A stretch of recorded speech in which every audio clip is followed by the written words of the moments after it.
Welcome everybody back to another episode of Tuesday Night Thoughts. This is the weekly thoughts of what is happening in sports. Ignore that. Right now we have a stacked episode to talk about here. We have a lot of people that are here and a lot of people to talk about. We're going to do some free agency analysis like I did last week. What are Katie and Clay going to do? We have even some Iguodala talk. He's not a free agent, I don't think, but we could get into a little bit of discussion about what he's going to do. Kawhi Leonard, we're going to talk about the draft. And then we have one NFL topic for today. There's just not much happening in the NFL right now. The draft was a while back. The free agency period is back a while back. But we do have something to talk about that I realized I have not talked about very much at all. So we are going to jump right into this. KD and Clay, Kevin Durant and Clay Thompson. What are both of them going to do? Now, we have a ton of options for both people. There are rumors that KD and Kyrie have met multiple times to discuss their future and what they want to do with their career in terms of teaming up and whether they want to spend the rest of their career together. And the most rumored place that I have seen, and my sources have told me, is Brooklyn. And Brooklyn it's a pretty obvious choice. They have a great young coach. They have a great young core. And they have the max space. For Brooklyn themselves, I do not think that KD or Clay would be the best option. I do like a Kyrie there. But he needs to bring another superstar. So if he can bring Jimmy Butler, I think that'll be huge. I think if he can bring Tobias Harris or just any other star free agent this period to Brooklyn with him, I think would be better than KD, because KD isn't really going to play next year. So Kyrie will bring them to the playoffs, but how far they get there is very dependent on how much KD plays, if KD ends up joining them, or however much the second superstar, if there is a second superstar gets played. I do like the idea of a D'Angelo Russell and Kyrie Irving backcourt. Russell is more – I'd like to think that Russell is more of a shooting guard himself. He's well-sized to play at 6'5". Is nothing to shy away from. Kyrie, 6'3", would play the point, and last year set a career high in assists per game at 7.1. So I do think that they would mesh pretty well, especially if Kyrie relieved some of his scoring duties for D'Angelo Russell. I think D'Angelo could be a 25-point-per-game scorer next year. So I do like the idea of that Russell KD duo. So I do like Kyrie Russell. I like Kyrie and Russell more than I like Kyrie and KD, especially with KD's injury. Now, if KD had not gotten hurt, I would say KD and Kyrie all day. But I do like the idea of the backcourt of KD, or why do I keep saying that? Of Kyrie and D'Angelo Russell. So that's what I think we're going to go, what I want to go with. That being said, where does Clay go? And I think the best fit for him would probably be LA. And I know LA is going after Kyrie hard as well. And Kemba and any star that could play next to Kate. I keep saying Katie. Next to AD and LeBron. So I do think that might be a good idea, but that being said, I do like Clay there more. One, he's not eligible for the Supermax, so you're already set there. You have a bit over $25 million cap space. But that being said, I don't think that they should go out and sign a max guy. I say they sign 3 shooters or hard guys. So my dream lineup, my dream signings for them would be Danny Green, JJ Redick, and a guy like Patrick Beverley or Derrick Rose or somebody like that. 2 shooters and another guy that they can depend on scoring-wise. Not only that, but also passing, rebounding, getting stuff that they need. So I think all those guys could serve the Lakers much better than just one star could. And I think that should be their focus. Who could be the most valuable to the Lakers. So that's what brings us to that. And when we're talking about max players, Kyrie, Kemba, Clay are the people that come to mind. Even Jimmy Butler comes to mind. But when we're talking about, like I just said, 3 shooters or 3 smaller than max players that they could pay $10 million a year each and finally have enough cap space for that. Those 3 being, like I said, Kemba, Kyrie, or not that. Those role players being Danny Green, Patrick Beverley, or Derrick Rose, and JJ Redick. All 3 of those guys are very good options. All 3 of them would be great options to put them together on a team, because I think that team needs shooters more than anything. LeBron shooting 35% from 3 is not going to get it done. Anthony Davis, while he's not too bad out there, shooting 30% will not do it out there. Mo Wagner will not do it out there. Rondo will not do it out there. They need a guy like Redick, Green, Beverly. Like I just said, they need shooters out there that are consistent and can get the job done. You don't want to lose the game because LeBron James is your best three-point shooter. That's basically what I'm saying. So specifics-wise, I do think the most valuable one player would be Bradley Beal or Klay Thompson. Bradley Beal available in trades right now, and Klay Thompson available as a free agent. I do think Klay Thompson would be the more valuable. The catch and shoot from him is just beautiful. So I do think he's the most valuable player for the Lakers to pick up right now. That being said, I don't think he should be the player they pick up. So, all right. So now next topic. What would Andre Iguodala bring to a team? And this is a guy that I think should join the team if he was a free agent or becomes available in trade, which I don't think they will. The Warriors love him. He loves at Golden State. I think that he should go to a team like Atlanta or a team with a young core like Sacramento could really benefit from him.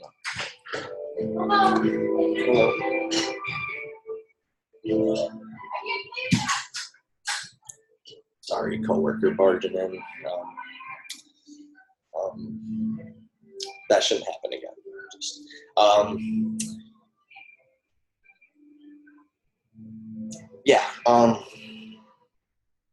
Just totally lost track of what I was saying. So we're just going to move on to the next category. Never mind, I forgot. New York, if they sign a new young player, I think New Orleans could also really benefit from a Iguodala-esque player. So where should Kawhi go, or should Kawhi stay considering all the other options he has? He has LA, LAC, or he has Toronto. He can pretty much choose any max destination. I'm sure that team will welcome him with open arms, as I do believe that Kawhi is the best player in the league as of right now. I say he should.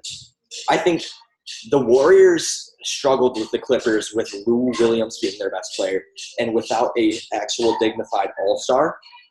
So that being said, if they got Kawhi Leonard, there is no telling how good the Clippers would be, especially they have, I think, the best coach in the league outside of Greg Popovich, which is Doc Rivers. And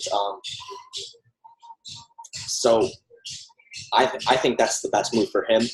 Outside of Toronto, if they can keep everybody, then Toronto's the best option. If they can keep Fred VanVleet, Danny Green, if they can keep all their shooters, all their guys around Kawhi, I still think that's the best option for him.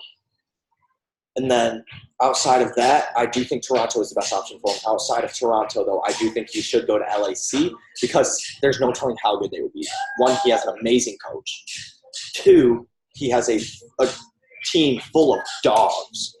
And then as soon as LA signs Kawhi, they should make an effort to keep Patrick Beverley. I think every team needs a Draymond Green-esque player, a Patrick Beverley-esque player on their team. So I think Beverley is going to be a highly wanted player around the league after his performance against Kevin Durant. in terms of irritating him and most of the Warriors. So,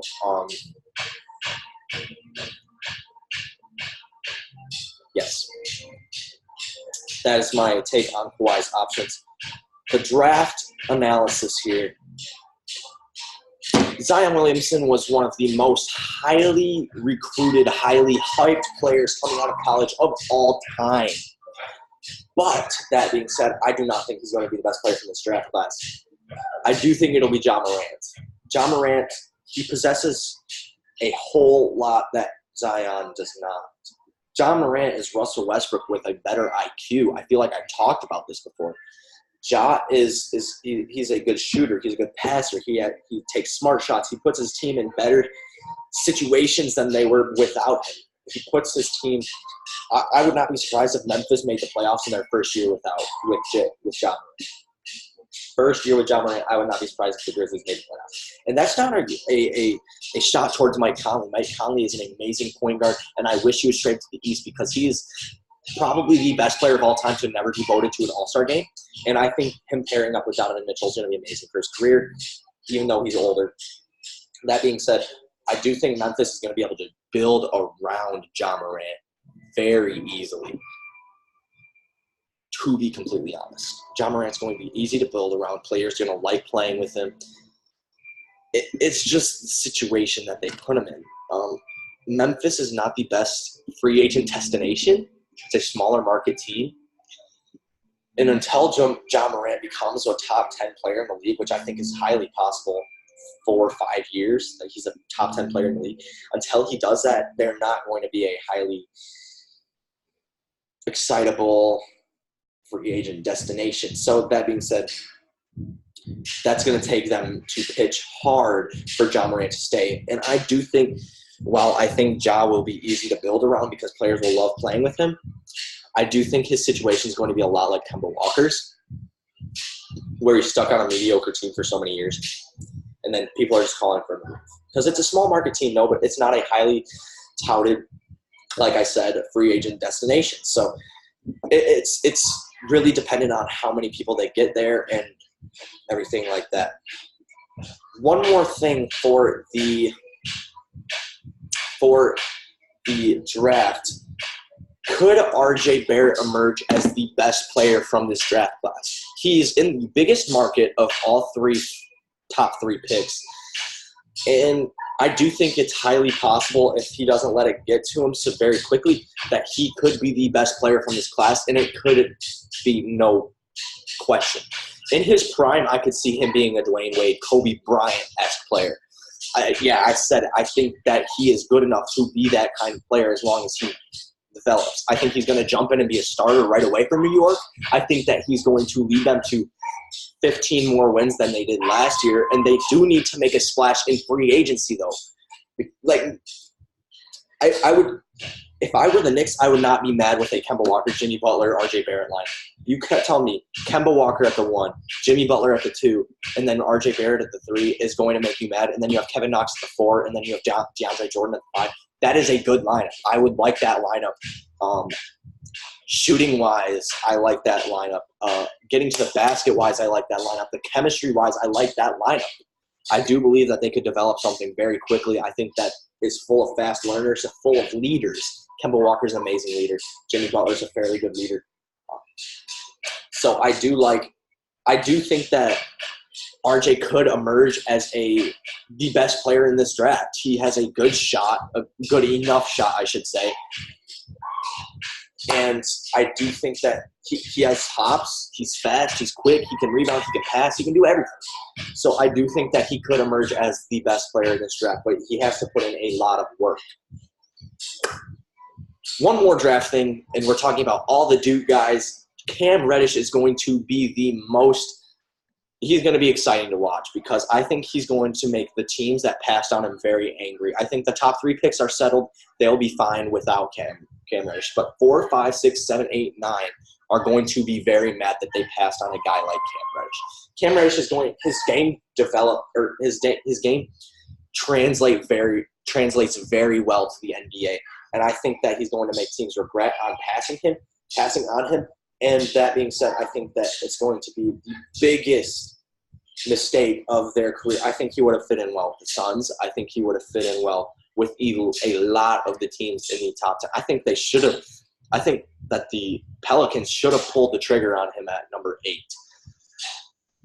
So we could have matched up at least 2 of the Duke boys. So that's the last draft thing, and we are going to move into the NFL for one more conversation. And everybody knows that the duo of Mark Ingram II and Alvin Kamara was amazing for their first few years. So what does that offense look like as a one-back set now? They used to have 2 great Pro Bowl backs, but what does it look like now? Who knows? I say it looks like Kamara is going to rack up the stats. He's going to have his first – I think that Kamara will have his first 1,000 year. And that, I said first, which means he's going to have multiple 1,000 years in his career. He's just so good on both sides of that spectrum, catching the ball and running the ball. So I think that why not? He's going to get more reps, both spectrums, running the ball and receiving the ball. So that offense is going to look a lot like the Giants. It's going to run a lot through Kamara. It's going to run a lot through Kamara. Breeze is getting older. He's going to check down a lot. But I do think the defensive focus will be on Kamara, which means Kamara needs to develop enough to be smarter than – not only smarter than these defenses, but also he needs to be able to physically outmatch them, which he has been able to do throughout his career. Biggest steal of that draft, I believe. So that's all I got for today. I know it was a fairly short episode of Tuesday Night Thoughts, but we did have a lot of discussion topics.